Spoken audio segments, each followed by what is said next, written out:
အဲ့ဒါကလေတဲ့မယားကြီးကငရဲမကြည့်ဘူးလားဆိုတော့အဲ့ဒါလေးကို reply လုပ်ချင်လို့ပါမယားကြီးကငရဲမကြည့်ဘူးလားဆိုတော့မယားကြီးလည်းငရဲကြည့်တယ်နော်တစ်ဖက်သားပေါ်မှာစေတနာမှန်တဲ့လောက်ရက်နဲ့လောက်သမျှအရာအလုံးကဘယ်သူမှစုံငရဲကြည့်တယ်မယားကြီးမပြည့်မရင်ငယ်ပဲသူမရင်ငယ်ခံတယ်သူများမိသားစုကိုဖြိုခွဲတယ်သူများအိမ်တော်ရေးကိုဖျက်ဆီးတယ်သူများအသိမြုံဖျက်ဆီးတာကသူ့သမိုင်း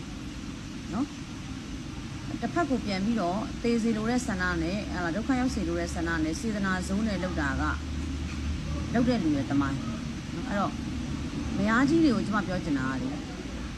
မရင်ငယ်နေတဲ့ယောက်ျားတွေကိုဖတ်တွယ်မနေနဲ့နော်မတ်မောမနေနဲ့သူတို့ပြန်လာဖို့အတွက်စူးစမ်းမနေနဲ့နော်ဒါတွေအားလုံးကခဏတာပဲခဏတာပဲဆိုတာတိတ်ချင်းတရားရှိကိုအားလုံးသွားကြမှာတိတ်ကြရမှာပဲတိတ်တဲ့ခါကျသူတင်လဲကိုမလိုက်တယ်လို့ကိုတင်လဲသူမလိုက်ဘူးအဲ့တော့မလိုက်မှန်းသိရသားနဲ့ဟုတ်လားဂျားထဲမှာစောစောသွားရင်စောစောလမ်းခွဲရင်စောစောပြီးရစလန်းတနေ့တနေ့မှာလမ်းခွဲရမှန်မှန်သိရသားနဲ့သူ့ကိုဖတ်တွယ်ပြီးတော့ဟုတ်လားမကောင်းတာကြီးကိုအမိုက်ထုတ်ကြီးကို